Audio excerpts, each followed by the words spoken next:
De noche, bueno, descanso y todo eso. Pero a veces vengo todo así de poco. No pide, Ajá. digo, no pide. Yo no. Ah, no, pues porque de noche vengo más. Vengo más de 1500 horas. No, no me conviene dejar. Si es que tengo que comparar, dejaría la universidad más que el trabajo. Pero si quiero ¿Y de descansar. noche lo dejan solo? ¿O No, trabajamos con un técnico. Pero igual, o sea, no. Yo particularmente soy ansioso, no me gusta trabajar en mí. Él se encarga de hacer sus cosas.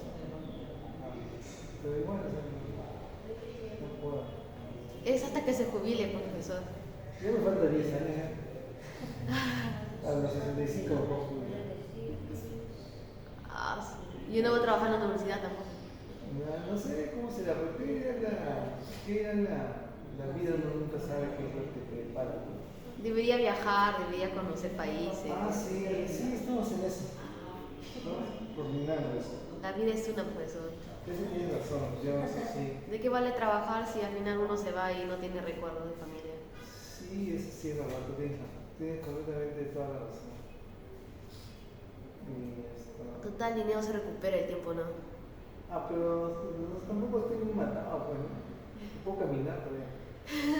Con su silla de ruedas van a estar ahí. Todavía esto. Todavía de ok, vamos a ver qué nos quedamos. Ahí hemos hecho, profesor, la semana pasada. Así hicimos, ¿no? Ajá. eso no? Sí hicimos. Vamos a ver qué nos hemos quedado. Semana 11, ¿no? Ajá. Semana 11, a ver qué dice semana 11. Vamos a descargar esto. Vamos a bajar esto.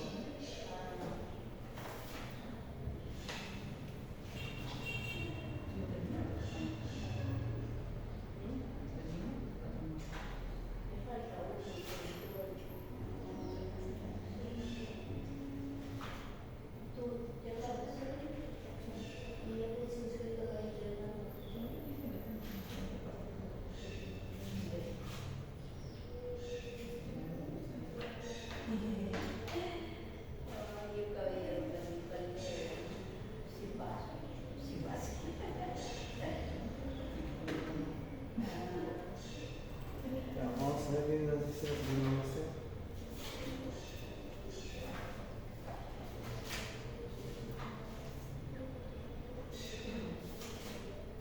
Bueno, nos toca hablar sobre enfermedad hemolítica de recién nacido, que probablemente nosotros tenemos, bueno, realmente el banco de sangre atiende necesidades de, digamos, de emergencia, necesidades de glóbulos rojos, de plaquetas, de plasma, de hospital, pero hay una que es bastante importante, que es la enfermedad hemolítica del recién nacido. Algunos ya le están poniendo F acá, porque significaría enfermedad hemolítica del feto y del recién nacido. Porque esto ocurre a partir ya de que el bebito está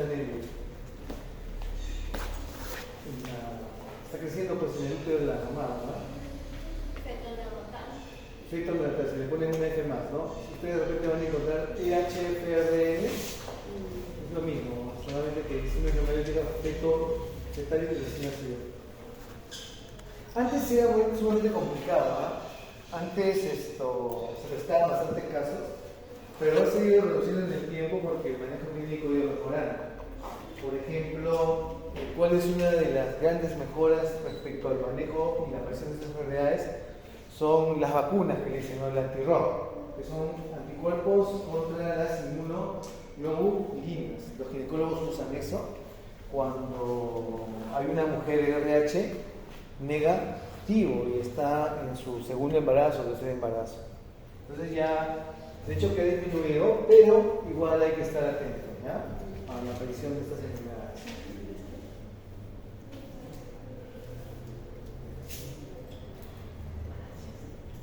Veamos algunas cosas importantes que van aquí, lo vamos acá. ¿Qué cosa es la enfermedad hemolítica perinatal? es la enfermedad hemolítica, o eritroblastosis fetal, es la enfermedad fetal. Y neonatal provocada por incompatibilidad sanguínea materno-fetal. ¿Ok? ¿Quiénes son los involucrados? Principalmente dos: el RH, el anticuerpo anti-RH obviamente, y los anticuerpos del sistema ABO.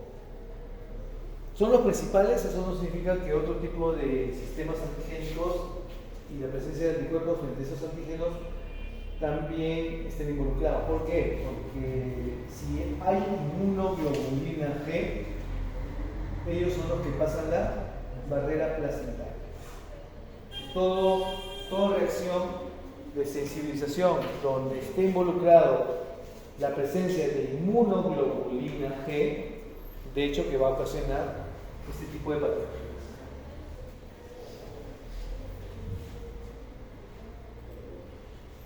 Vamos aquí. Tenemos, por ejemplo, cómo se va a evidenciar la enfermedad hemolítica del recién nacido con la ictericia neonatal. ¿Por qué sucede esto? Por un exceso de bilirrubina en la sangre del bebé. ¿Y por qué hay tanta bilirrubina en la sangre? ¿Qué es lo que está sucediendo? ¿Qué es lo que está pasando? ¿Recuerdan?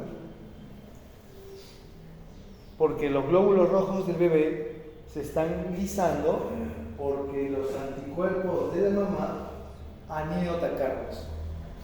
Los están destruyendo, los están lisando.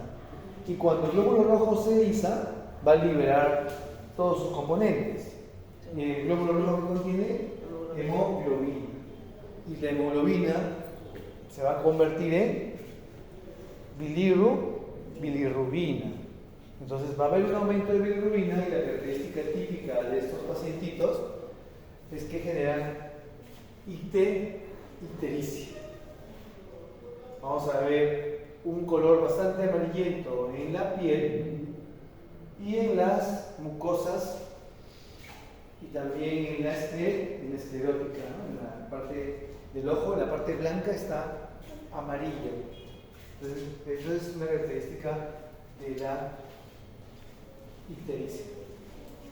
Pero, ¿qué tan peligroso es? A veces, si es mal manejado, el exceso de la bilirrubina, que tiene que ser eliminado del cuerpo, porque es un producto tóxico, pasa la barrera hematoencefálica del recién nacido. Y ese exceso de bilirrubina se va a acumular en zonas que tienen que ver con el crecimiento cognitivo y neurológico de las personas, como son los núcleos basales. Y, digamos, cualquier elevación de bilirrubina ¿logra eso? No. Tienen que ser bilirrubinas muy, pero muy elevadas.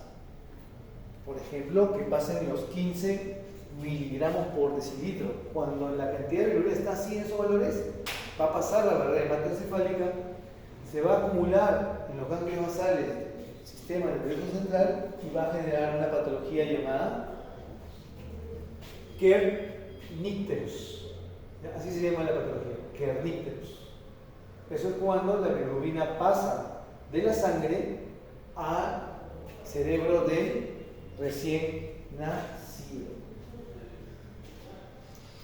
Veamos, aquí tenemos acá un huevito que está en una incubadora.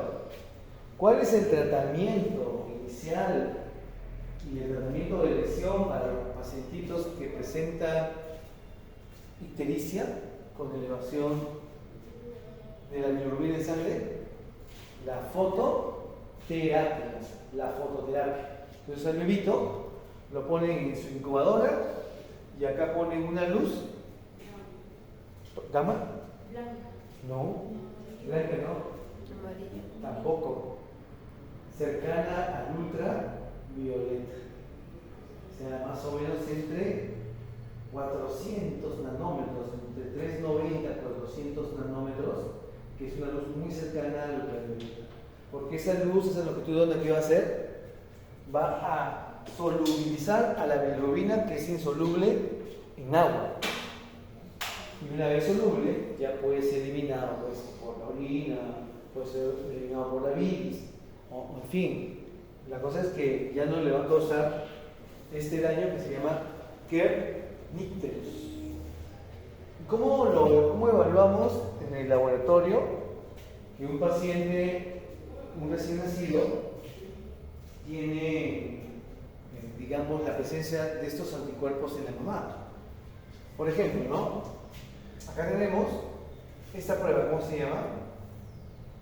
Test de antiglobulina directa, o también conocido como CUMS directo. ¿Qué es lo que pasó acá? Sucede que el anticuerpo de la mamá pasa la barrera placentaria y se dirige al glóbulo rojo del recién nacido, buscando sus antígenos diferentes al que tiene la mamá. Entonces el glóbulo rojo se va a pegar o va a estar sensibilizado con los anticuerpos, ¿verdad? El glóbulo rojo, el anticuerpo está pegado al glóbulo rojo. Entonces en esta prueba, ¿qué me está indicando? Que el test de antiglobulina directa o el test de CUMS está positivo. Entonces en un recién nacido nos interesa este tipo de pruebas para ver si este bebé está siendo atacado por los anticuerpos de la mamá. Vamos a ver un poquito sobre el kernicterus. No sé si por ahí un video que nos pueda ver la fisiopatología del kernicterus. En YouTube vamos a buscar.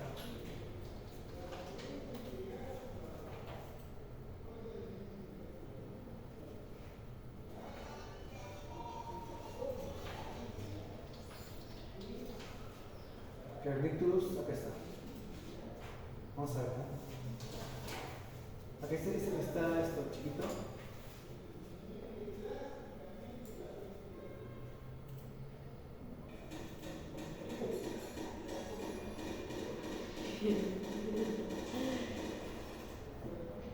El kernicterus es una enfermedad que causa daño en el sistema nervioso central debido a niveles muy altos de bilirrubina en los recién nacidos. La bilirrubina en estos casos puede llegar al sistema nervioso central, donde altera su metabolismo y puede provocar daños graves. Esto sucede porque las neuronas tienen una estructura del axón que se llama vaina de mielina, que las protege contra sustancias como la bilirrubina. En los adultos, el sistema nervioso está completamente mielinizado, lo que impide que la bilirrubina cause daño. Sin embargo, en los recién nacidos, gran parte del sistema nervioso aún no está mielinizado, lo que los hace vulnerables a los efectos de la bilirrubina cuando sus niveles son muy altos. Por esta razón, es fundamental tratar de ictericia en los recién nacidos para evitar complicaciones. El tratamiento más común para la hiperbilirubinemia son lámparas especiales de fototerapia. Estas lámparas emiten un tipo de luz que ayuda a descomponer la bilirrubina, permitiendo que el organismo del bebé la elimine más fácilmente. La mayoría de los recién nacidos mejoran en unas pocas horas o días con este tratamiento. Sin embargo, en casos más graves puede ser necesaria una exsanguinotransfusión. ¿Qué es una exsanguinotransfusión? Es un recambio completo de toda la sangre del recién nacido, ¿verdad? Entonces, ¿qué haces? Le sacas toda la sangre del bebé, porque ahí se supone que están los anticuerpos de la mamá. Si no sacamos los anticuerpos de la mamá, esta va a seguir destruyendo sus glóbulos rojos. Entonces se le saca y aparte limpias la sangre de una bilirrubina totalmente elevada, ¿verdad? Porque la bilirrubina sale solamente de la hemólisis del glóbulo rojo del bebé y le pones una sangre completamente fresca. Esa es una exsanguinotransfusión. Eso es cuando ya los valores de bilirrubina están demasiado altos, ¿ya? Entonces son dos tipos principales de tratamiento. que es la fototerapia principalmente, pero ya cuando se eleva demasiado, lo ideal es hacer una exsanguíneo transfusión. Entonces, cuando te piden un exsanguíneo, tú tienes que seleccionar la unidad más fresca, la más nuevecita, porque como está libre de potasio y el bebito es los chiquititos, le puede hacer daño el potasio, ¿verdad? Le puede bajar el pH. Entonces, si la sangre es del día o del día anterior es válido, simplemente se le reconstituye su plasma y se lo coloca al paciente, ¿no? Entonces siempre lo hacen de manera umbilical, le van sacando y le van colocando la sangre nueva. Entonces, ¿qué es el kerníterus? Es la acumulación de bilirrubina a nivel del sistema nervioso central. La bilirrubina suele hacer daño a las neuronas. ¿Por qué especialmente el bebé? Porque las neuronas del bebé todavía le falta desarrollar completamente sus capas de mielina, ¿ya? Están recién en pleno complementación, digamos, de toda esta vaina de mielina, lo tienen todavía no muy formado como una persona adulta. Consiste en eliminar la bilirrubina directamente de la sangre. Este procedimiento es más complejo, pero lo explicaremos en detalle en otro video. Y hasta acá el video sobre qué es el kerníterus. Espero que te haya sido útil. Si tienes alguna duda, deja en comentario. Y como siempre, nos vemos en un próximo video. Okay. ¿Cuál es la prueba que nos permite detectar que el pacientito tiene anticuerpos de la mamá? Test de antiglobulina directa o test de Coombs, como quieran llamarlo. Esta es una prueba obviamente en tarjeta, pero igual, el test de Coombs, nos sale positivo. Esta es la tarjeta del bebé. Probablemente sea, el bebé es un, este es del bebé, ¿verdad? Es un A negativo. Entonces, ¿qué anticuerpo le está atacando el bebé? Probablemente. Negativo no puede ser, no puede ser RH. Entonces, probablemente sea un anticuerpo IgG o IgM anti-A. La mamá debe ser un B positivo. ¿Sí? La mamá debe ser un B positivo, probablemente. Vamos analizando esta tarjetita. Se supone que esto de aquí le pertenece a este bebito que tiene ictericia. ¿Sí? Me sale el grupo A negativo, ¿okay? Con test de antiglobulina directa positiva. Pero no puede ser RH porque el RH está negativo, ¿verdad? No puede ser un anticuerpo anti-RH. De hecho, que yo aquí tengo que saber cuánto es el grupo de mamá, simplemente estamos nosotros tratando de analizar. Pero como este paciente es A, no tiene anticuerpos irregulares, por ejemplo. Le haces la prueba de anticuerpos irregulares y sale negativo. ¿De acuerdo? Entonces, lo único que te queda, con alta probabilidad, que sea una inmunoglobulina G contra el grupo A. ¿Qué es frecuente ahora? ¿Cuál es más complicado? Las incompatibilidades materno-fetales del sistema ABO dan digamos, de gravedad baja a moderada. No son tan graves. ¿Ya? Bien difícil encontrar una intensidad muy alta, pero en el caso de las inmunoglobulinas G debidos a RH, la reacción sí es mucho más fuerte. ¿Ya? Incluso han descrito de pacientitos que han fallecido por la presencia de IgG anti-D. Son muy inmunogénicos y destruyen todos los glóbulos rojos del paciente. Acá vemos nosotros también, la eritroblastosis fetal es igual que un kerníterus. No, ¿cuál es la diferencia? Un kerníterus es la elevación de bilirrubina a nivel del sistema nervioso central, ¿ok? Que se pega en los núcleos basales del cerebro. Pero una eritroblastosis fetal ¿A qué suena? Es la acumulación de líquido en las cavidades del feto, ¿ya? O del recién nacido. Vamos a ver, ahora le llamamos también hidros fetales. Vean la diferencia. Vamos a buscar una. De agua, se acumula en el vito. Vamos a ver. Hidros fetales. Vamos a hacer uno corto. Agarró de 5 minutos. Miren, esto es diferente, y es causado también, bueno, no solamente es causado por incompatibilidad de grupos sanguíneos entre la mamá y el feto, tiene otras causas también, pero una de ellas, esas causas, tiene que ver con incompatibilidad. Vamos a ver acá. Las hidros fetales, está en inglés, no importa. Podemos buscar traducción. My work is easy because I use ClickUp. Here's how I keep track of all my tasks. I start my brain dump with everything I need to get done. Una lista de lista. Luego, establezco una prioridad y una fecha de. So what is Hydrops Fidelis?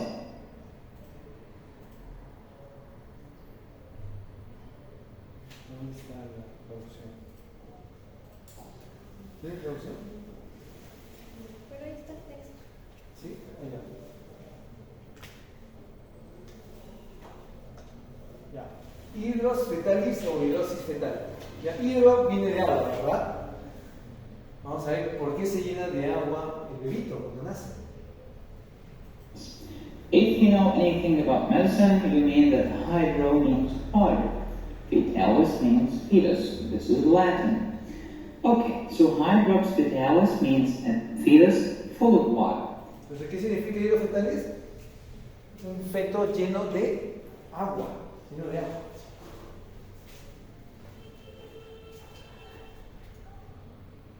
Yes, that's true.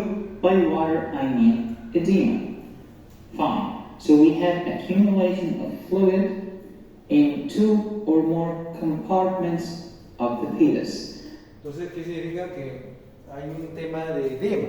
Cuando sale líquido de, digamos, la circulación sanguínea y se va hacia los diversos tejidos, un tema de edema, o acumulación de agua en los diversos compartimentos del cuerpo del bebé. Pues miren, puede haber un edema a nivel de los tejidos, en el músculo, por ejemplo, ascitis en la cavidad abdominal, problemas a nivel pulmonar, cardíaco. Todos estos órganos importantes se acumula agua. These compartments can include the scalp, the pericardium, such as pericardial effusion, pleura, pleural effusion, ascites, or skin edema. It has to be 2 or more compartments. Hydrops fetalis is the most serious manifestation of Rh hemolytic disease in newborn. Entonces es una manifestación clínica de las más graves cuando hay una incompatibilidad de RH, ¿no? Entonces, ¿cuál es cuál produce mayor situaciones clínicas complicadas? ¿El ABO o el RH? El RH. ¿Por qué actualmente no hay tantos casos de estos como se presentaban hace algunos años? Por el uso de antirrodo, la vacuna anti-D. Ahora existen vacunas que van contra el anticuerpo inmunoglobulina G. Veamos acá. That can only lead to death itself. There is another condition called hydrops allantois or hydrops amnion. There's an accumulation of excessive fluid in the allantois or the amniotic space. Respect. Entonces hay otra que se llama hidros acumulado, donde en el espacio amniótico, ¿no? Ese líquido amniótico que cubre al feto, ¿ya? Ahí se acumula lleno de agua, entonces es sumamente más peligroso todavía que la hidros fetalis, la hidros amniótica. So don't confuse the two. Something called hydrops fetalis, and the fetus excess as water. Hydroxyallantois or hydroxyanion, the allantois or the anion have excess water. What's the pathophysiology of iris? This is really important. As you know, severe anemia. Entonces, ¿qué pasa acá? ¿Por qué ocurre la anemia en el feto? Por la hemolisis, ¿verdad? ¿Se está destruyendo el glóbulo rojo del bebé? Sí. Y al destruirse, ¿qué va a generar? Anemia.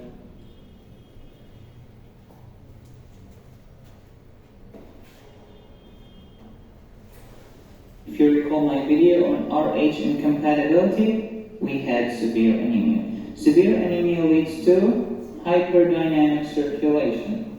Okay. Hyperdynamic circulation means high output cardiac failure. Entonces, al haber anemia, va a haber un problema a nivel de la circulación, una hiperdinámica circulatoria, que va a generar que el corazón entre en insuficiencia cardíaca, ¿verdad? El corazón no va a poder suplir las necesidades de oxígeno y de nutrientes que tienen los tejidos.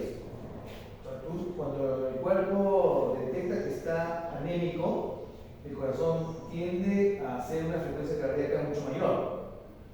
Pero como esto es constante, el corazón empieza a fallar. A eso se llama insuficiencia cardíaca. High output cardiac failure, o sea, insuficiencia cardíaca.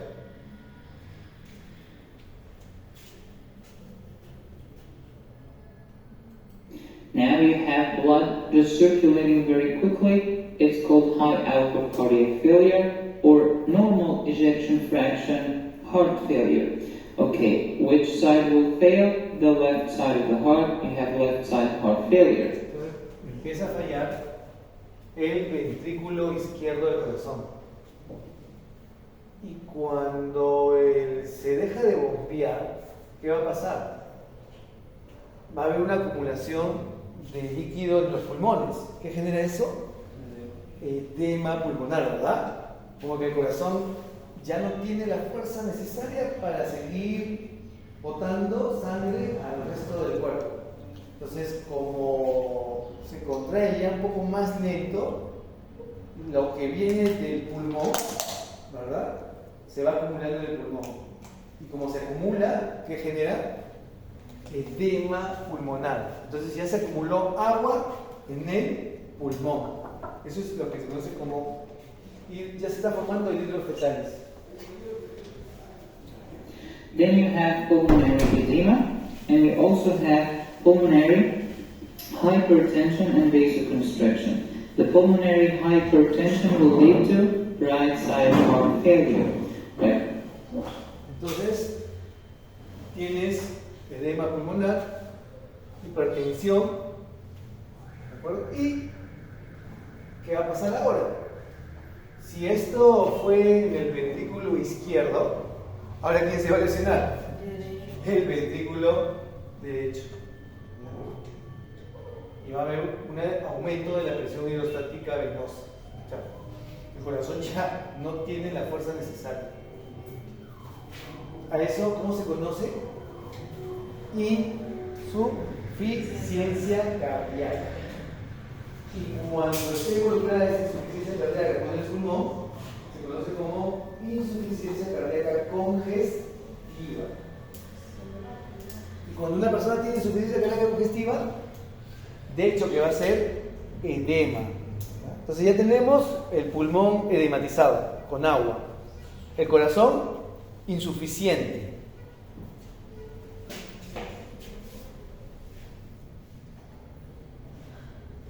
Hay un aumento de la presión hidrostática venosa. ¿Y eso qué va a hacer?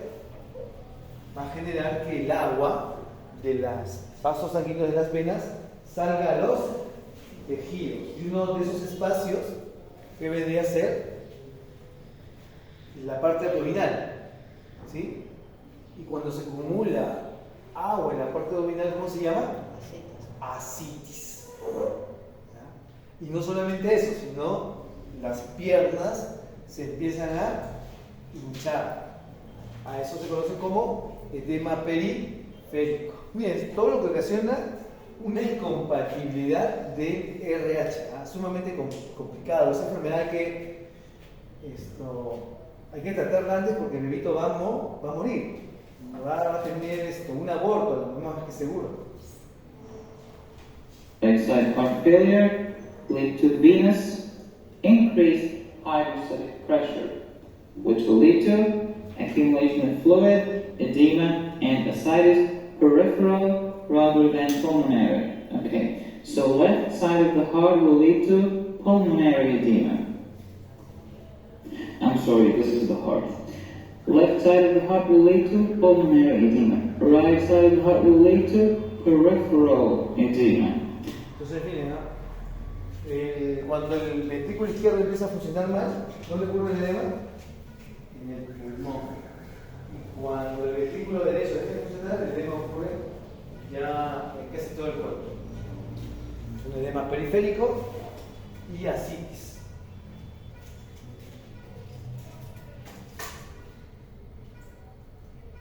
Okay, then there is another mechanism. As you know, during hemolysis, such as in RH incompatibility, there is extramedullary hematopoiesis to help the poor bone marrow who is working like crazy. Entonces, ¿qué es lo que sucede? Cuando tú tienes anemia, ¿quién empieza a producir glóbulos rojos?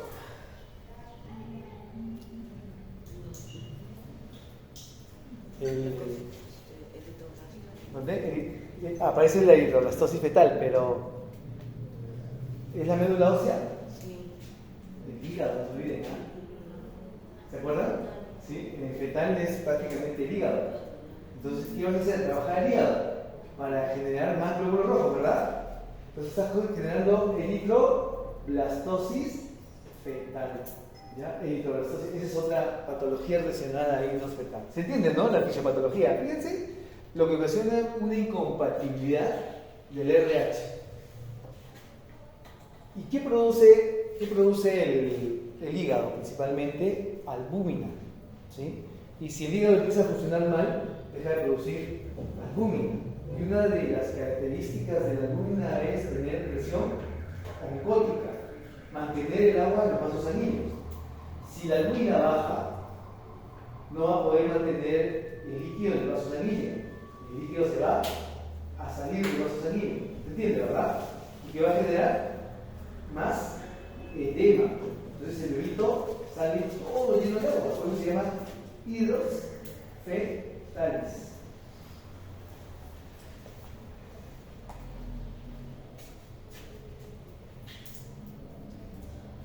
Now we have the liver working like crazy, hepatomegaly, and may lead to hepatic dysfunction. Ajá, entonces el hígado ya, pues, hay demasiada destrucción del glóbulo, demasiado, ¿verdad? Necesito producir más glóbulos rojos. ¿Y qué va a pasar cuando tú produces demasiado mucho? Te cansas, ¿verdad? Entonces el hígado ya deja de funcionar. Disminuye albúmina, disminuye presión oncótica y fíjate, ¡guau! Todo genera edema.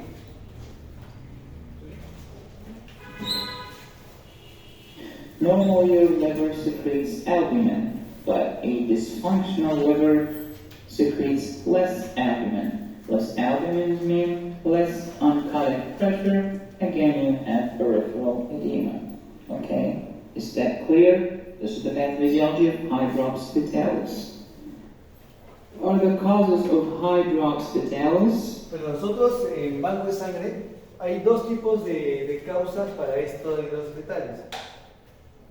La no inmunológica, nos lo vamos a dejar ahí, no nos interesa esta, nos interesa esta de acá. ¿Qué cosa es? La incompatibilidad, ¿no?, entre la mamá y el feto, principalmente del sistema BO o del RH. Del RH. Y dentro del RH, ¿cuál es? El D, el antígeno D, es lo que ocasiona la eritroblastosis fetal o hidros fetales. anything that causes anemia, especially severe anemia. It could be immunological, such as Rh incompatibility, as you know, or non-immunological, such as parvo B19. We call this fifth disease, okay? Do you know why do we call it fifth disease? Let me know in the comments. CMV, iron deficiency anemia, twin transfusion, okay, Buckman syndrome. So make hydrocephalus ultrasound. Done this video. Diagnosis of hydrocephalus ultrasound. And now we can do middle cerebral artery Doppler, which is very cool. Complications of hydrocephalus spontaneous. ¿Cuál es la complicación? Es la que habíamos dicho, ¿no? Los abortos espontáneos. Por eso es cuando vienen estudios inmunomatológicos, nos interesan los abortos, ¿verdad? Muchas veces, si la mamá es RH negativo y ya está por su tercer, cuarto hijo, más que seguro uno de esos abortos ha sido debido a esta situación clínica. Discrimination.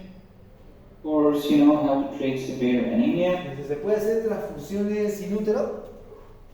Sí, ¿ya? Claro, porque no el bebito se te muere, ¿verdad? Todo eso lo causa la anemia, ¿ok? Entonces, lo único que te queda es hacer una transfusión dentro del complicado, ¿no? Pero sí se puede hacer. Blood transfusion in utero, okay? Because the baby may die in utero, we would like to prevent it. That's it. If you like this video, don't forget to subscribe. Vamos a ver aquí una foto de cómo salen los bebitos.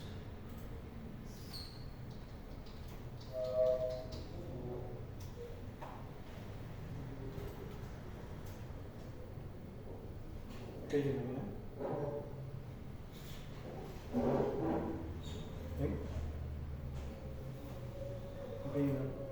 Esto es un hidrocetalismo. Todo lo que ocasionó una reacción de incompatibilidad RH, ¿sí? Que está lleno acumulado de agua, todo es agua, ¿sí? Todo es agua. ¿Cuál es la diferencia entre hidros fetalis y carníteros? ¿O son iguales? Ambos patologías se deben a la incompatibilidad sanguínea entre la mamá y el hijo. ¿Hidros fetalis contra qué cosa? Contra carníteros. Carníteros no es el depósito de bilirrubina en tejidos. Ajá, ese es carníteros. Hidros fetalis. De la acumulación de agua en el epitelio. Y el hidroblastosis fetal.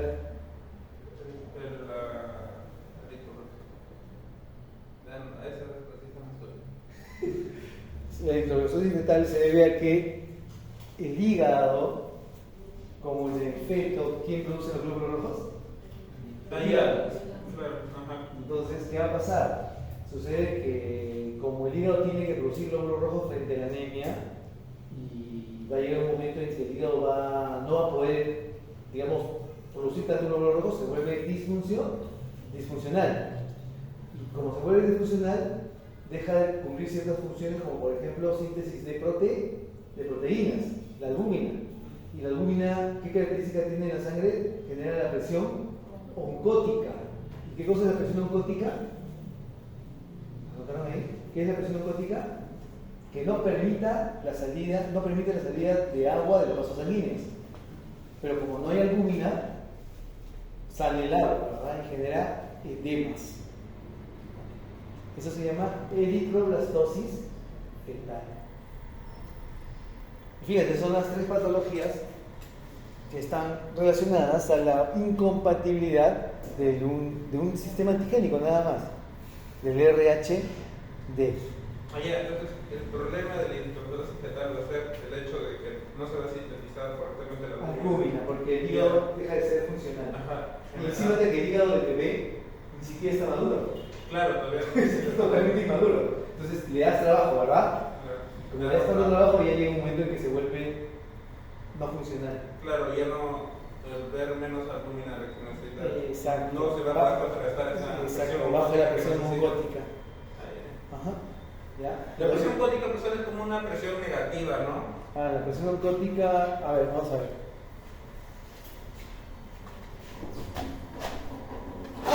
Para que nos entendamos. Miren, ¿cómo queda el bebito?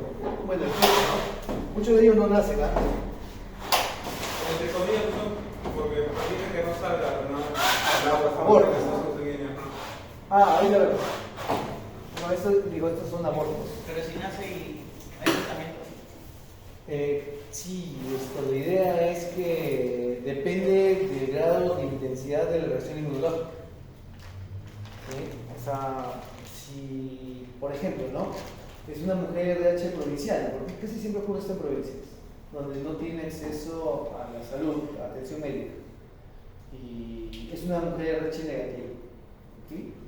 Y sus hijos todos salen RH positivos, pero la señora tiene 2 o 3 abortos. No te olvides que nosotros, nuestro sistema inmune, primero se sensibiliza y después haces una respuesta inmune de hipersensibilidad, tipo 4 todavía. ¿Qué quiere decir? Que mientras, es como que tú eres alérgico al maní. ¿Okay? De repente cuando te iniciaste comías maní, hacías reacción alérgica, hacías rash y todo. Pero has estado expuesto al maní. En la tercera, cuarta vez que vas a tener acceso, te va a dar una reacción, un shock casi anafiláctico. Y la otra vez, bien decía, no le haces caso. Pero la siguiente, sí vas a tener una reacción anafiláctica intensa, probablemente hasta te mueres. ¿Sí? O sea, la intensidad va aumentando. Entonces, si es una mujer que ha tenido 2 abortos en el transcurso de sus embarazos, este bebito tienes que hacerle una transfusión intraútero. O si no, van a ser o abortas o nace con hidro fetal bien marcado. Ahí sí ya está sumamente complicado porque todos los órganos son tan disfuncionales. Ahí, ¿qué le puedes dar? Furosemida para evitar el edema. No, es imposible, ¿no? Entonces, sumamente, no se puede, todo está lleno de agua, toditito. Acá tiene eso, ¿cómo se llama? Ascitis, ¿verdad? Acá se llama edema periférico. Tiene insuficiencia cardíaca congestiva. El pulmón está encharcado, le dicen. No puedes respirar. ¿Sí? Entonces el paciente va a morir. No hay forma. Pero, digamos, eso es cuando la mujer está pues tan totalmente mal cuidada. Pero cosa que eso ya no se presenta. Bien difícil. Yo he visto máximo así recientemente, y eso no este año, sino hace algunos años, el año pasado, un bebito con casi querníteros. Tenía 21 miligramos por decilitro de bilirrubina. Era una mamá que no era de Lima, la trajeron de provincia, y que nunca se había hecho controles, ¿no? Entonces ya me imagino que se puso mal, llega al hospital de provincia, sacan al niño y lo ven completamente amarillo, ¿no? Una bilirrubina y lo mandan al hospital, ¿sí? Ya con casi quernítero. ¿Qué hay que hacerle ahí? ¿Cuál es el tratamiento para un quernítero marcado? Exsanguíneo de transfusión, de forma, ¿sí? Y esperar poco a poco. Claro, el exsanguíneo de transfusión es que le sacas toda la sangre del bebito y le pones una sangre fresca.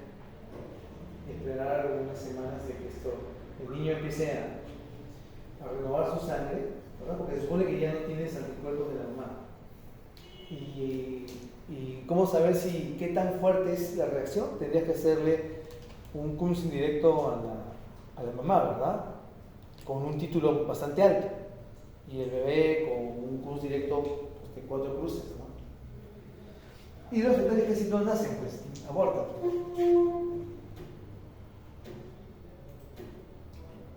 ¿Será eso? Si las obstetras en la sierra tienen más, son de hacerte las visitas domiciliarias. Sí, pero hay esto, por ignorancia muchas veces hay mujeres que no van al médico, ¿no?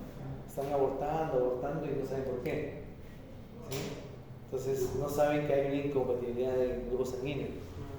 Y se ha visto, pero no es común ahora. Antes yo me acuerdo, hace 20 años, yo trabajo en un hospital ya hace un montón de tiempo, casi 30 años, todas las semanas venían para hacer sanguíneo de transfusión. ¿Por qué? Porque el tratamiento inicial de un aumento de bilirrubina, ¿qué cosa es? Fototerapia. ¿Ya? Pero en esa época no es como actual, ¿no? ¿Qué compraban? Compraban fluorescentes y les pintaban de azul.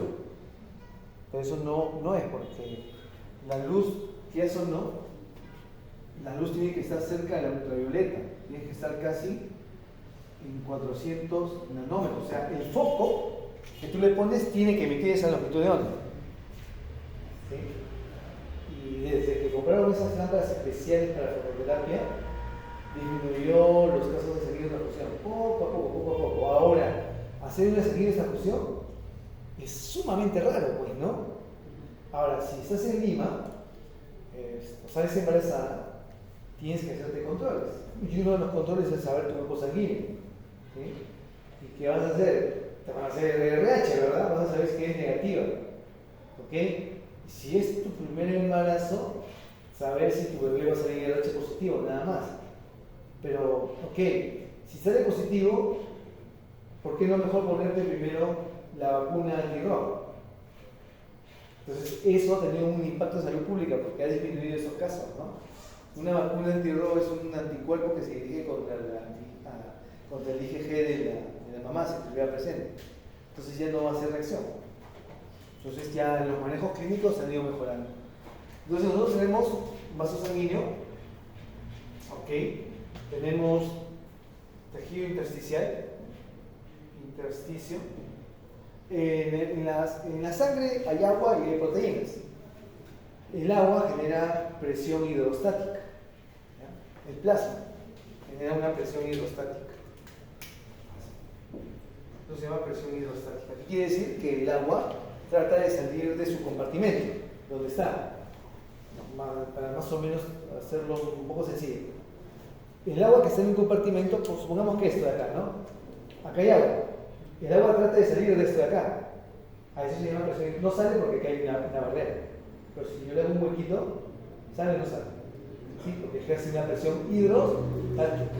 O sea, el agua donde está, ejerce presión hidrostática. En el vaso sanguíneo, genera una presión hidrostática. Pero en el tejido, también. ¿Qué quiere decir? Que el agua de acá trata de salir de acá y el agua del intersticio trata de salir del intersticio y entrar al vaso sanguíneo. ¿Entiendes? Tenemos albúmina, ¿verdad? En la sangre, bastante albúmina. Y dijimos nosotros que la albúmina genera presión oncótica o coloidoscópica, también le dicen. ¿Qué significa esto? Que las proteínas generan este tipo de presión.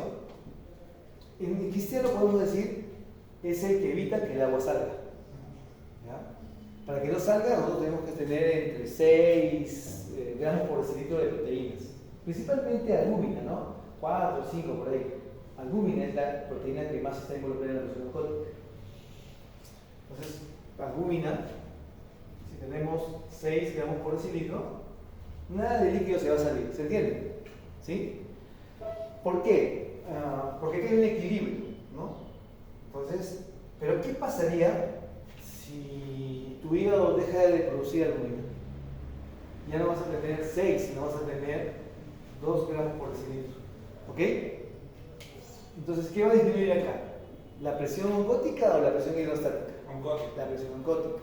Si hemos dicho nosotros que la presión oncótica es la que evita que salga agua del vaso o del compartimento donde está, acá no me preocupo porque en el intersticio no hay proteínas. La presión oncótica del intersticio es 0. No hay proteínas en el intersticio. Entonces no nos afecta, lo que nos afecta es el vaso sanguíneo. Ok, ahora si la presión oncótica está baja porque el hígado está produciendo poco, ¿qué va a salir con el líquido? ¿Sale del vaso sanguíneo o no? ¿Qué genera? Edema. Y eso es lo que pasa en los libros fetales.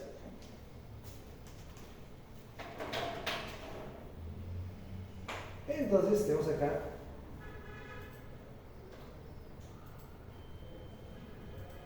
enfermedad hemolítica perinatal, bueno, estroboscosis fetal, enfermedad fetal neonatal provocada por incoherencia sanguínea materno-fetal.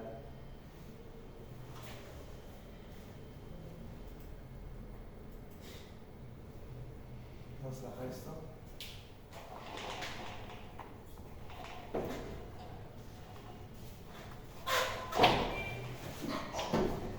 Entonces tenemos aquí, ¿no? El bebé, por genética, va a salir con el antígeno del papá, ¿sí? Mientras que la mamá no tiene el antígeno que tiene su hijito. Eso es claro, ¿verdad? Entonces, ¿en qué momento se sensibiliza la mamá para generar anticuerpos? Está creciendo el feto en tu útero. Por solo el hecho de crecer ahí ya genera que la mamá produzca anticuerpos. ¿Qué se necesita para que la mamá se sensibilice? ¿En qué momento sensibilizas tú a la mamá del feto? ¿En el parto? En el parto. ¿Ya? En el parto. Por más limpio, por más cesárea que se realice, siempre hay hemorragias. Y la mamá va a tener contacto con los glóbulos rojos del feto, o del recién nacido en este caso, ¿verdad? Y por lo tanto, en ese primer parto se sensibiliza. Entonces, sea cesárea, sea parto normal, va a haber hemorragias. Y esas hemorragias hacen que la mamá se sensibilice. Y ya, pues en el segundo y el tercero, si los siguientes hijos siguen teniendo los antígenos del papá, independientemente del grupo sanguíneo, ya la mamá va a producir anticuerpos, ¿verdad? Y estos anticuerpos van a ir destruyendo al glóbulo rojo dentro del feto de la mamá, ¿no? Enfermedad causada por la transferencia de anticuerpos contra los glóbulos rojos de una mamá sensibilizada inmunológicamente. Y esto, de hecho, que genera anemia, ¿verdad? Produce hemólisis y produce anemia, ¿ok? Y si es hemólisis, ¿cuál es el problema con la hemólisis? La bilirrubina. ¿Y si es la anemia, cuál es el problema? La hidrosis fetalis, ¿verdad? Con la eritroblastosis fetal. Entonces ya entendemos 3 situaciones clínicas.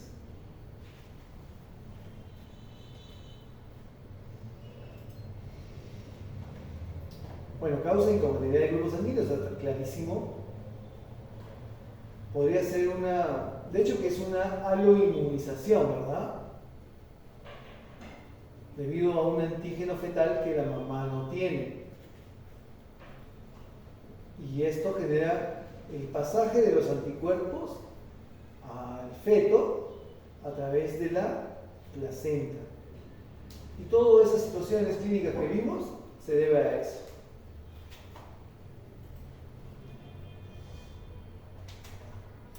Ahora, en la práctica dijimos que D ya se ve poco, felizmente. Se ve muy poco. Un ABO puede llegar a Kerníterus. Por ahí sí, es muy difícil, sumamente difícil, porque las reacciones de ABO llegan hasta moderadas. Entonces, con fototerapia es suficiente, ¿verdad? Y esos son los más frecuentes. Probablemente eso sí se ve frecuentemente, ¿ya? Incompatibilidad del ABO. Pero algunas veces se pregunta, profesor, pero usted dice que el ABO es IgM y el IgM pasa a la placenta, entonces. No, IgM es muy grande, en América. Tiene que ser un IgG contra A o un IgG contra B, ¿ya? No se vayan a confundir, ¿ah?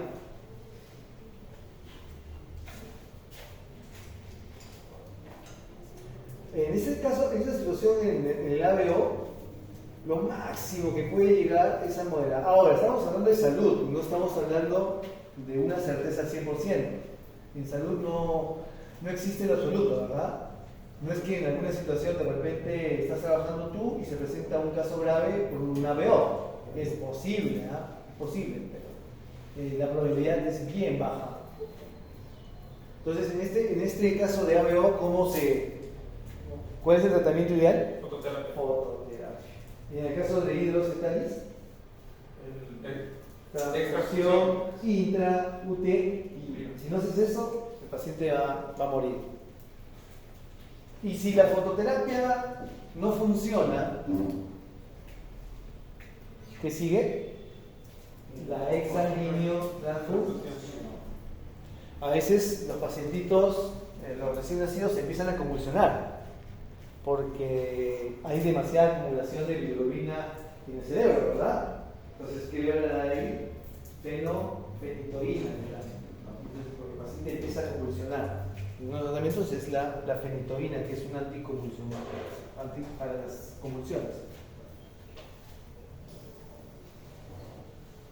Esos son los tres principales tratamientos: fototerapia, fenitoína y exsanguíneo transfusión. Pero la fenitoína solamente sería paliativa, ¿no? Claro. Para la convulsión, ¿no? Exacto. Pero Sí. realmente lo que ataca el Ajá. sí, Algunos empiezan a convulsionar, ¿no? ¿Por qué? Porque hay demasiada convulsión de... Y eso no va a ser reversible, ¿ya? Es bien difícil, es bien difícil. Cuando llegas a kerníterus, lo que puede llegar es a tener problemas neurológicos, ¿no? O sea, tienes una recuperación, no mueres. Estás en terapia, pero te va a quedar ahí ya con problemas neurológicos. No, vas a tener problemas de desarrollo cognitivo también. ¿Por qué? Porque los núcleos basales, nuestros núcleos basales tienen que ver mucho con el desarrollo de aprendizaje, ¿no? Con la parte cognitiva del ser humano. Entonces, justo se acumula ahí. Entonces van a salir a veces con retardo, o sea, no nacen así, pero van a quedar así, pues, ¿no? De hecho que existen terapias, ¿no? Sigue terapia, pero la bilirrubina va a ser bien difícil que se extraiga completamente, está pegada, ¿no?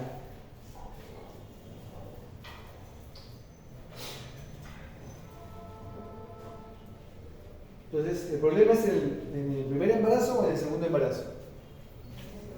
En el segundo, ¿verdad? En el segundo, ya hemos visto por qué.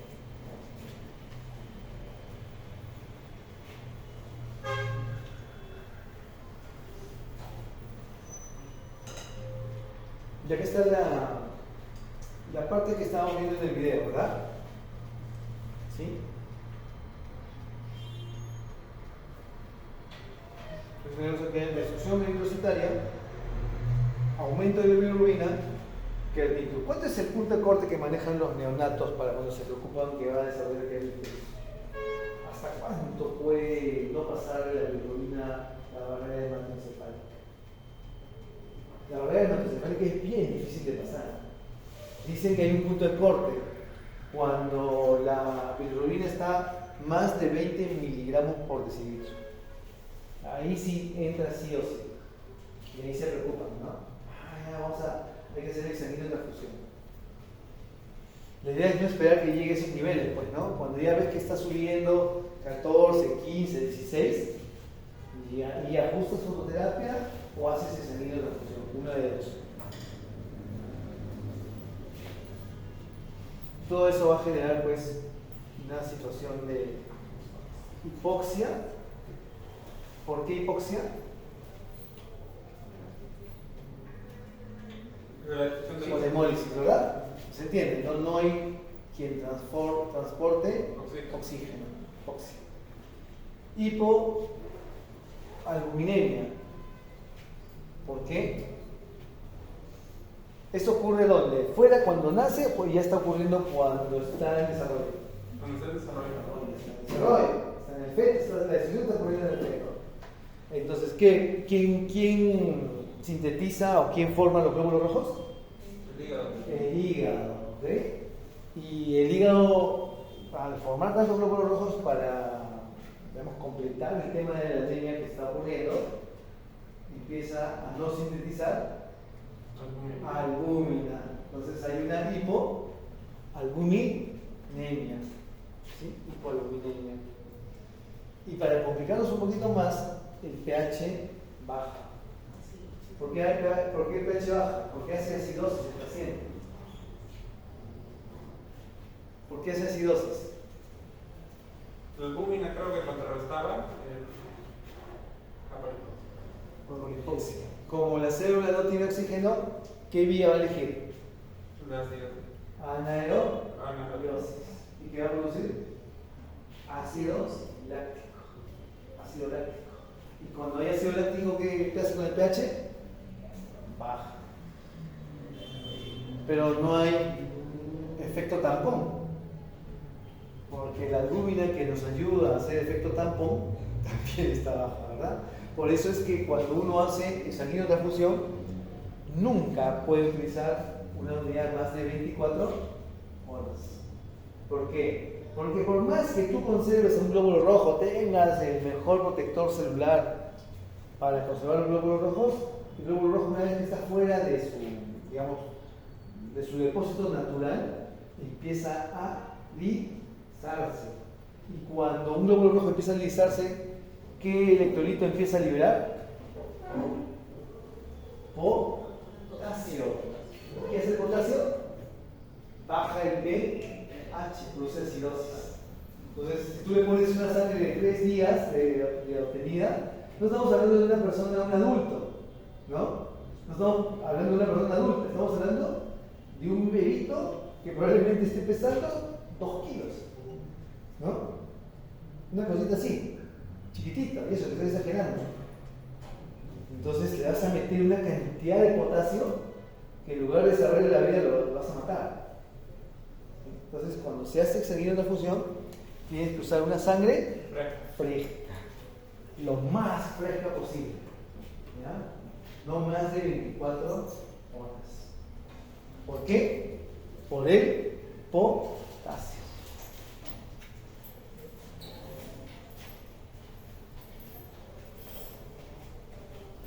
Entonces tenemos aquí la eritrocitosis fetal. Ya eso sí se entendió, ¿verdad?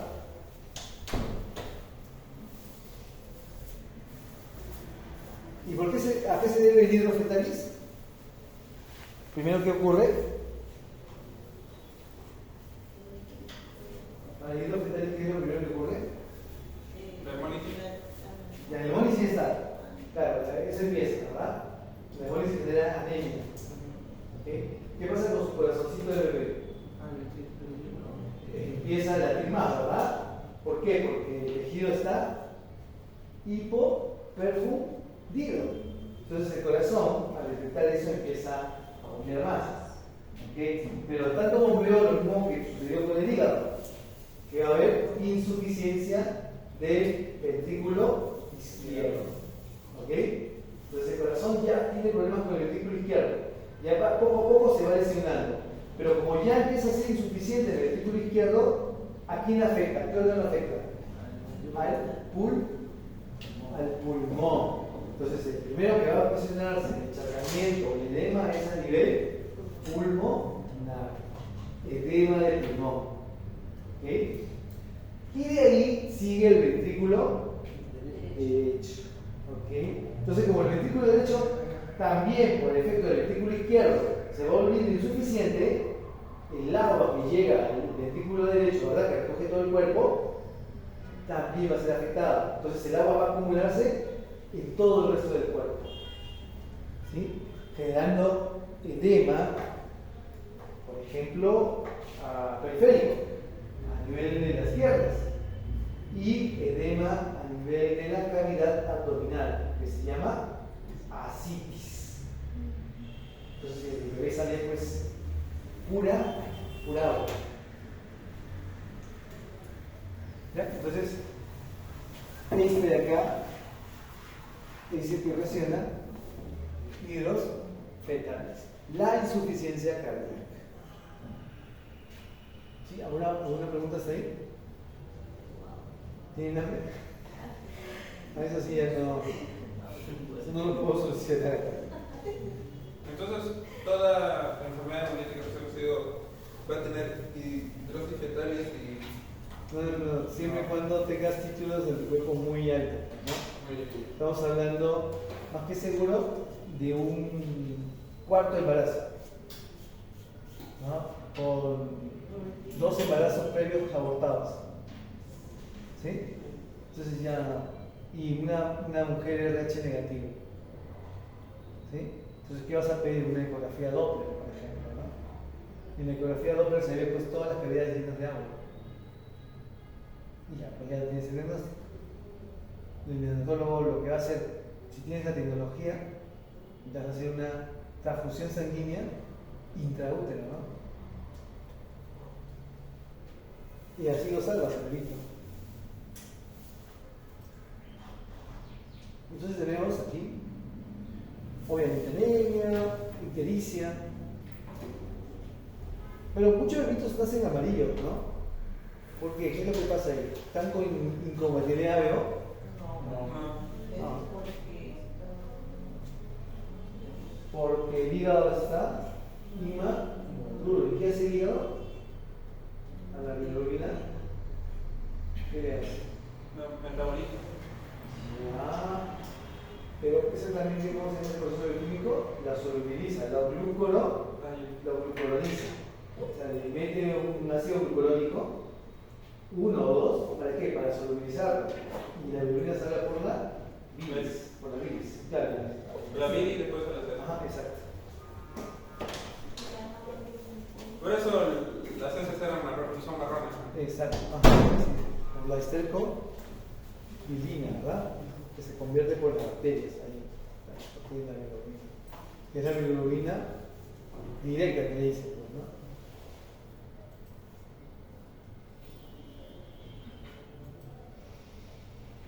Bueno, tenemos aquí, eso ya lo hemos hablado. ¿Qué estudios vamos a hacer? A toda mujer saber su RH, básico, ¿ya? ABO RH, bueno, en general a todos los pacientes. Ver el tema de la multiparidad. RH multípara y aborto, ya en este caso no lo ve el laboratorio, pues, ¿no? Lo ve el ginecólogo, en base a la historia clínica. Pero te ayuda a estudiar en inmunohematología, sí, ¿ya? A diferencia del laboratorio clínico, en banco de sangre se trabaja con mucha clínica, ¿ya? Se evalúa historias clínicas. Entonces, en cambio el laboratorio es un poco más complicado, ¿no? Acá sí tienes que saber un poco de historias, para saber el número de abortos, muertes neonatales. A veces la mamá ni siquiera se acuerda que ha sido una vez transfundida, ¿no? Igual a la pareja saber su ABO, su fenotipo. Ahora, si tú te casas, tú eres A y te casas con un B, ¿te preocuparías? No, ¿verdad? No mucho. Si por ahí te sale amarillito, por hemólisis, ya sabes que con fototerapia esto tiene solución, ¿ya? Incluso las mantas del bebé vienen con fototerapia. Antes no, antes solamente era así, ¿no? Tú tenías el bebito, lo ponías, la luz solamente de arriba hacia abajo. Y de ahí tenías que ponerlo de costadito, tenías que ponerlo de costadito, tenías que ponerlo de otro lado, ¿verdad? Ahora no. Viene luz de lámpara y las mantas que están debajo vienen con luz ultravioleta. Entonces ya no movilizas al niño, ¿no? Están todas las horas correspondientes, dependiendo del grado de bilirrubina que tenga, o de la concentración de bilirrubina, cuánto tiempo de exposición vas a tú ponerle al bebé. Si son casos graves, van a estar todo el día ahí con luz, con fototerapia. Si son casos no graves, esto tiene su graduación. No va a estar todo el día, pues, ¿no? Va a estar por horas, digamos.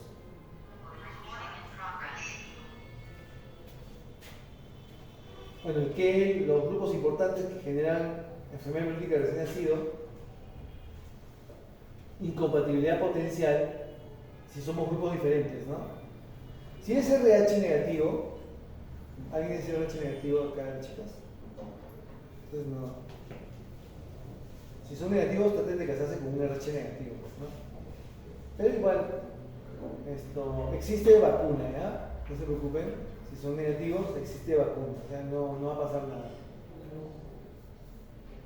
Ver el estado homocigoto o el heterocigoto del padre, ya hemos visto.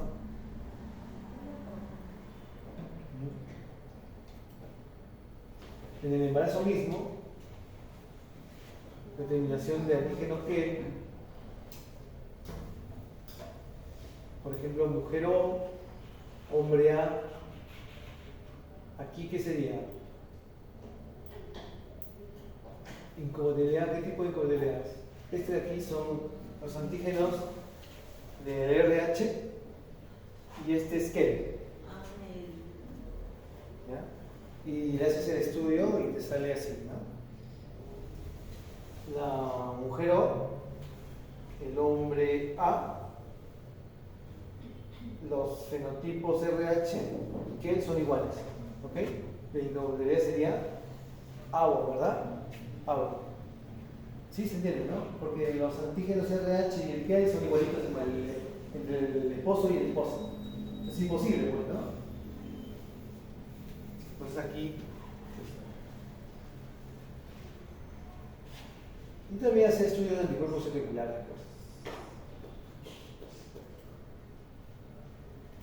Veamos, estudios en la mujer embarazada. Es importante no solamente saber que si la mujer está con anticuerpos, sino al ginecólogo ¿qué le interesa? El título, ¿ya? Los títulos, porque el grado de severidad depende del título. Si tú tienes, ¿qué significa un título? No es exactamente la cantidad, pero un acercamiento a la cantidad de anticuerpos, ¿verdad? Mientras el título sea más alto, quiere decir que tu sangre tiene más anticuerpos.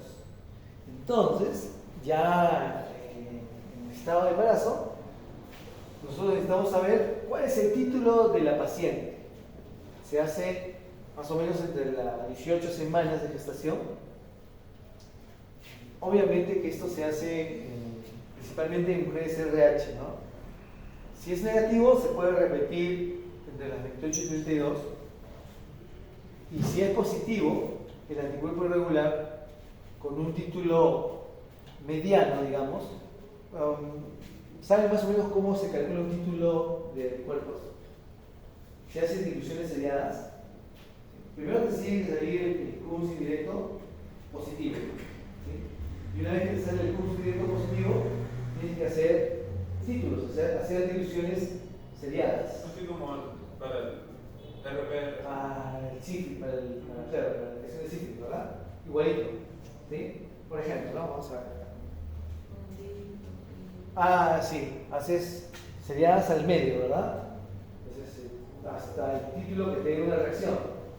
1 al medio, 1 al cuarto, 1 al octavo, 16, 32, 64, 128, 256, 512, 1024, ¿no? Anotar ese título es importante, ¿ya? ¿Por qué? Porque lo que se va a ver es justamente si el título está aumentando. Si el título aumenta, de hecho que el ginecólogo va a tener mucha preocupación de esto. Va a ver la manera, en todo caso, de hacer el tratamiento, a ver si está en la semana 37, qué sé yo, tratar de sacarlo por cesárea al feto para darle el tratamiento, ¿no? Es mejor hacer el tratamiento fuera que dentro del intraútero, porque tiene más complicaciones, ¿verdad? Es un poco más complejo. Mejor si el producto sale. Entonces, ¿cuándo se hacen los estudios de esto, de seguimiento? Cuando el título está aumentando, ¿no? Entonces, si te sale un título en 16 y ves que ya después de tu control sale en 32 o 64, ya estás preocupado. ¿Y cómo se hace? Bueno, este es líquido amniótico. También se puede hacer estudios de líquido amniótico, ¿no? Que es el líquido que está cubriendo el feto ahí. Cuando se encuentran títulos mayores de 16 diluciones y con historias obstétricas de aborto, por ejemplo. Y bueno, se hace esto, estudios de líquido amniótico. También se puede hacer, bueno, pruebas moleculares en general sí se puede hacer, pero en el Perú todavía no tenemos esto. En todos los bancos de sangre todavía nos falta desarrollar pruebas moleculares, ¿verdad? Ahí todavía estamos poco a poco, imagino que todos los bancos vamos a llegar a hacer pruebas moleculares. Ok, vamos acá. Determinación de grupo ABO y RH, en D específicamente. Ver la presencia de anticuerpos, hacemos una detección de anticuerpos irregulares con 2 o 3 células, ¿no? El que le llamamos el screening, o escrutinio, o tamiz. Bueno, ahí podemos detectar, también es una prueba indirecta, pues son Qs indirectos, ¿no? Todos son Qs indirectos. Y lo ideal es hacer una vez que la mujer sale embarazada, pues, ¿no? En el primer trimestre. 12 semanas, 10 semanas. Si el RH es positivo y el Qs negativo, se repite, como decía la lámina, que es una repetición. Y si sale negativo ya no hay ninguna preocupación. El problema viene acá, ¿verdad? En un RH negativo con un Qs negativo. O sea, estamos hablando de un Qs directo o indirecto. Acá. Ese es el estudio en la mamá, ¿verdad? Estamos viendo. ¿Qué tipo de, cómo se hace? ¿Usted es de antiglobulina directa o indirecta? ¿Directa? Indirecta. Indirecta, ¿ok? O Qs indirecto, o TDA, o TDA, o sea, test de debilidad indirecta. Si sale negativo, todavía hay que repetir, entre las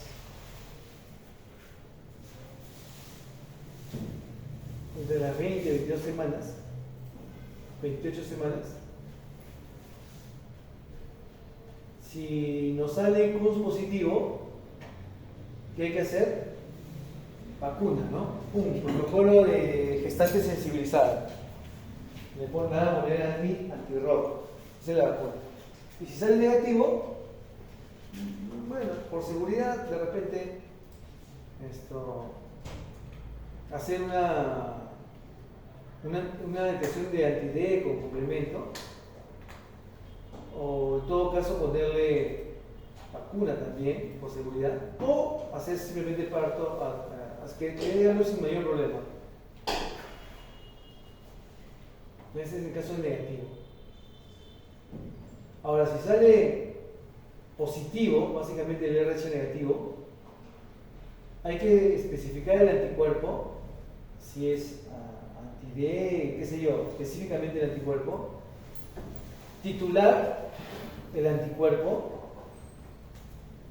hacer estudios de fenotipo del papá y del feto, y bueno, entrar al protocolo de gestante sensibilizado, ¿no? Ese es, digamos, el algoritmo en el cual se sigue la manera en cómo van a enfocar el tratamiento a la paciente RH negativo gestante.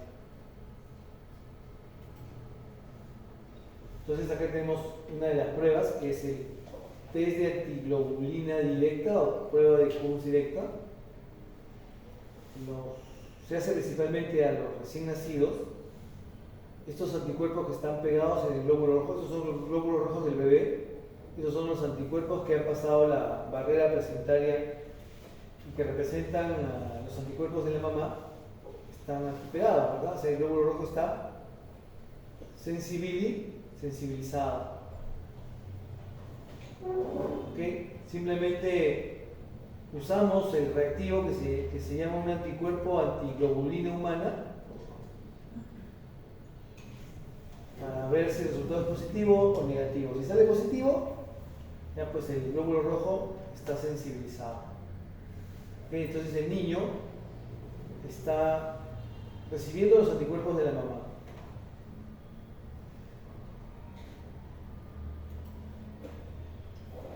Bueno, anticuerpos irregulares también se debe hacer tanto al recién nacido como el de la madre. ¿Por qué? ¿Son diferentes? El anticuerpo debe salir igual, ¿verdad? O sea, el anticuerpo que estamos detectando del recién nacido y de la mamá deben ser iguales.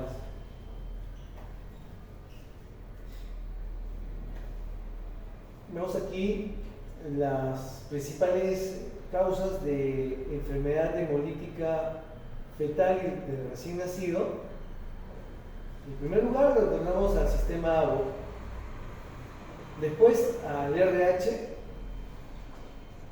El D es el que más destaca. El C y el E son los principales antígenos involucrados en la reacción de enfermedad hemolítica de recién nacido. Y entre los otros sistemas, pues están el KER, el DAF y el KIP, que son casi siempre sistemas de significancia clínica.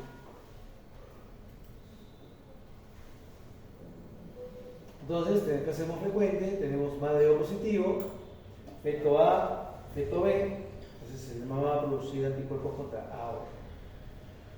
Significado clínico, hemos dicho que es bien raro, ¿no? Normalmente los más complicados llegan hasta severo y hasta fototerapia, de ahí nada más. No tiene mucho significado clínico, pero siempre hay que estar atentos a lo que está sucediendo. Sí hemos visto reacciones AO con complicaciones. En el hospital llegan casos severos, no graves, severos sí. Entonces son bebitos que están en fototerapia y frecuentemente les van midiendo su bilirrubina, ¿verdad? Ese es el tratamiento de elección. No hay sanguinotransfusión. Eso sí, en ABO, que yo recuerde, habrá habido 1 o 2 casos en todos los años que tengo trabajando. Nada, pero sí había antes con RH, había frecuentemente. Cada semana había sanguinotransfusión. Y eso, pero no sé, la vacuna existe hace cuánto, más de 30 años. No lo usaban bien los ginecólogos. Pero no los ginecólogos especializados en los hospitales, sino los médicos de primer nivel de atención. Están un poco deficientes en el tratamiento del control de la mujer gestante, ¿no? Porque la mujer gestante tiene que ir a primer nivel de atención a hacer sus controles. Estoy hablando de MINSA, a veces se complica sin llegar al tercer nivel.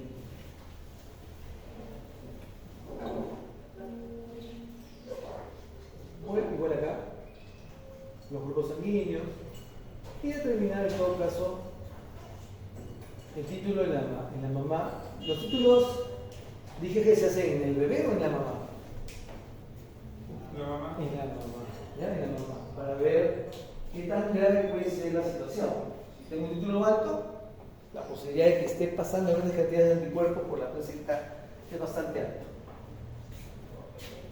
En el recién nacido, de hecho que tiene que ver, el test de Cus directo tiene que ser positivo. Si sale negativo,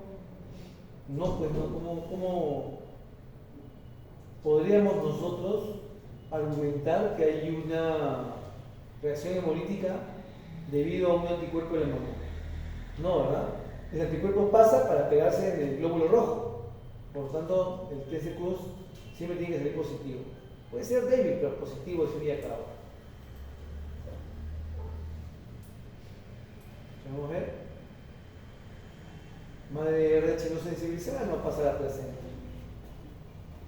El feto tiene el antígeno, la mamá no tiene el antígeno.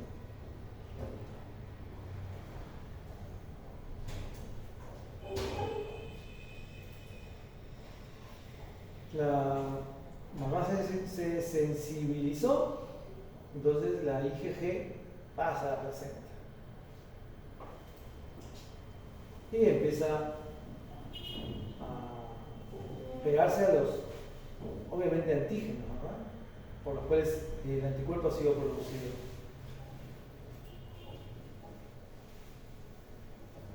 ¿Okay? Entonces empieza el proceso de marcaje y posterior lisis, ¿no? Porque como esta es una inmunoglobulina G, no puede ocurrir una hemólisis intravascular, ¿verdad? Tiene que hacer una hemólisis extravascular, ¿no? ¿Dónde va a ocurrir esto? Vaso, hígado, el recién nacido va a ocurrir ahí y encima le das más trabajo al hígado, ¿no? Porque el hígado tiene que, con sus macrófagos, marcados estos de acá, destruirlos, o sea, el glóbulo rojo, ¿no? Lo va a hemolizar. Entonces vamos a encontrar anemia, ictericia, lo que les decía, una hepatosplenomegalia, petequias, hemorragias, hidros fetales, en el caso más difícil, ¿no? Y anasaurus también está relacionado con los edemas, pues, ¿no? Los edemas ocurren a nivel del feto. Bueno, eso es lo que hemos explicado también, hidros.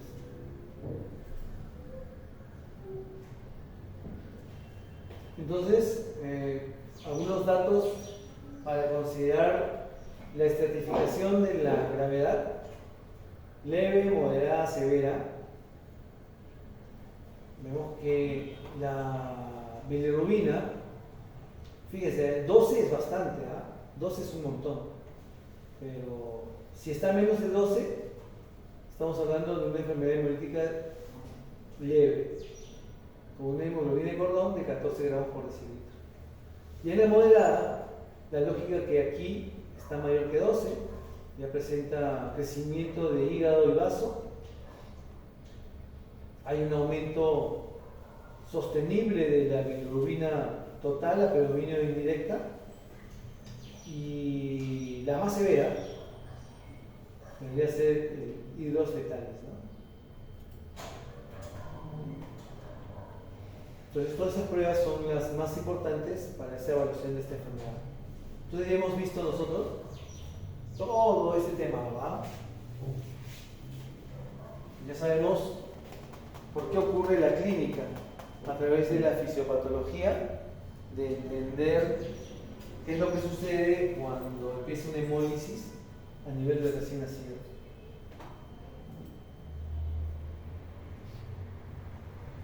Entonces,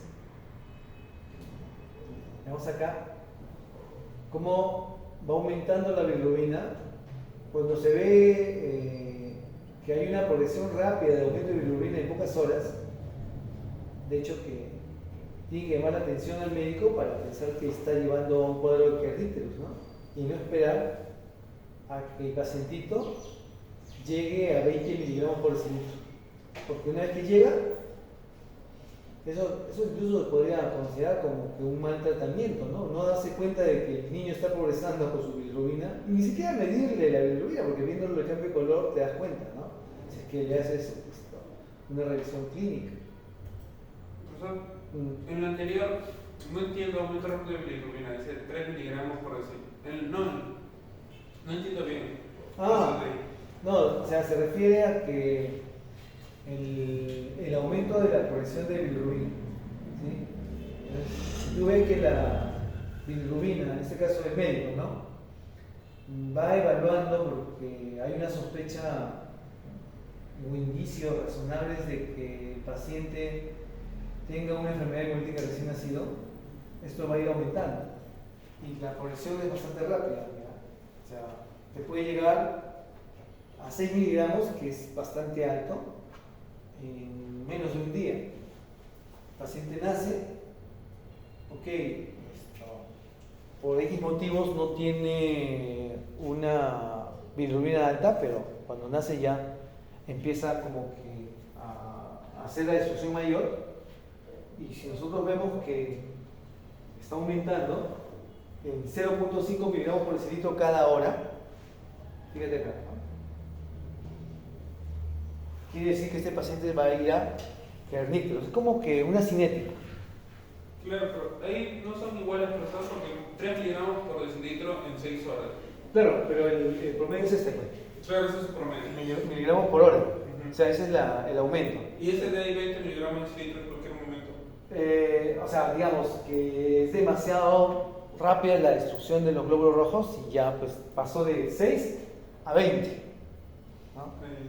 Pero acá el médico puede darse cuenta de que hay una progresión. Lo están dosando así. Claro, debería dosarse. Bueno, no lo puedes dosar cada hora, pues es imposible, ¿no? Está pinchando el bebito, pero sí lo puedes dosar cada 12 horas como control. No estamos hablando de que vas a pinchar a todos los bebés, estamos hablando de una sospecha alta de que hay una enfermedad hemolítica recién nacida, ¿sí? No todos los pacientes hacen, obviamente ya tú en la historia sabes que la mamá está al grupo y de repente ya tienes incluso la prueba de laboratorio, ¿sí? Acá simplemente estás haciendo una evaluación médica de control. Los médicos pasan y controlan a los pacientes, ¿verdad? Se supone que esto tiene que pasar, porque el paciente va a entrar en tratamiento. Está en fototerapia. De que está en fototerapia porque es el tratamiento de elección. Pero si ve que esto no está funcionando y hay una progresión, ya tiene que pensar que hay un kernicterus, ¿no? Y que probablemente el tratamiento que sigue sería una exsanguinotransfusión. Entonces, eso es básicamente clínico, pues, ¿no? Entonces, las pruebas van a salir positivo, un cordón, con títulos altos, curso directo positivo y el curso directo de la mamá también positivo, ya esto ya lo sabemos, estamos repitiendo. Igual sucede con el ABO, ¿no?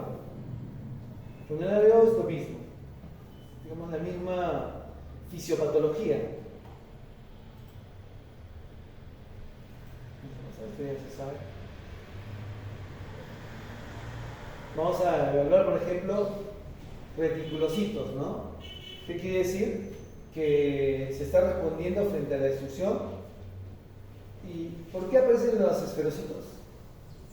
Porque la hemólisis es extravascular, ¿ok? Cuando ven esferocitos y está con hemoglobina baja, probablemente la hemólisis que está ocurriendo sucede pues en el sistema fagocítico mononuclear. Y la destrucción no es completa del glóbulo rojo, ¿no? Lo destruye formando esferocitos. Entonces se va a ver grandes cantidades de esferocitos.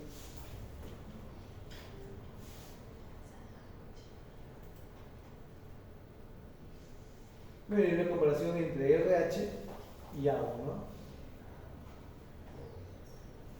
¿no? Hidrox fetalis, de hecho que el RH sí, en ABO posible, pero casi no se va a presentar. Entonces acá hay que preocuparnos mucho en el RH. Y el sistema funciona igual para cualquier anticuerpo con sistema antigénico, ¿verdad? Es la misma lógica. Bebé que recibe el antígeno del papá genéticamente y que la mamá no tenga, va a generar, con una probabilidad, no es que todas las mamás van a poner eso, jóvenes, siempre trabajamos con probabilidades, una probabilidad bastante alta. Entonces acá es lo mismo, no hay mucho que decir acá, simplemente estamos repitiendo, solamente estamos poniendo que es que, nada más. Y va a funcionar de la misma manera. No hay que... Si entendemos uno, entendemos cualquiera. Pero fíjense aquí en el primer hijo, ¿no? ¿Quién se presenta con más frecuencia? En el primer hijo es agua. El RH no, es bien escaso. Pero, digamos, no es tan grave tampoco esto. En cambio el RH, fíjense, anemia grave, muerte fetal, gravedad progresiva.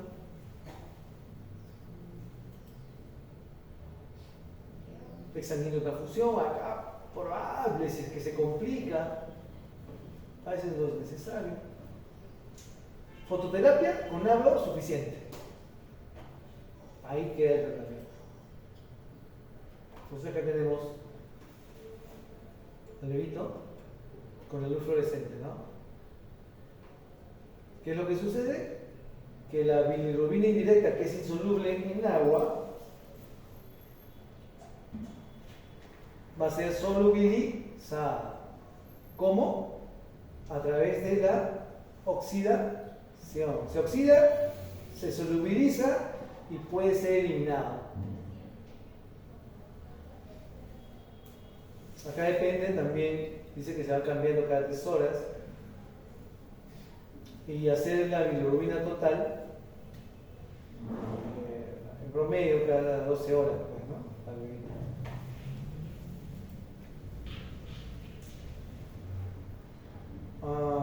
Exsanguinotransfusión, se saca de la sangre del bebé, se pone la conservada o extraída de un donante.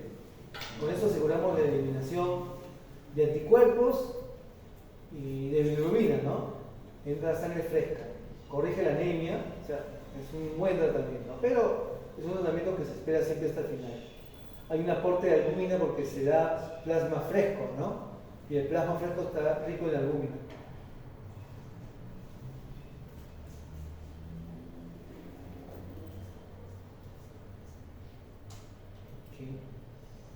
Bueno, de ahí ya creo que sigue esta repetida. Bueno, sigue más. Pero el tema era enfermedad hemolítica de recién nacido, y ahí lo vamos a dejar. Y no han venido hoy día para exponer o si han traído su exposición. ¿No? ¿No? ¿Y cómo? Por la próxima semana sí tenemos que salir, ¿ah? No, la próxima semana ya salimos, pues, de verdad. Ahora ya platicar, pero bueno. ¿Alguien ha hecho su presentación? Ah, ya, lo dejamos ahí entonces. La próxima semana sí hay que salir con la campaña. Tienen que venir.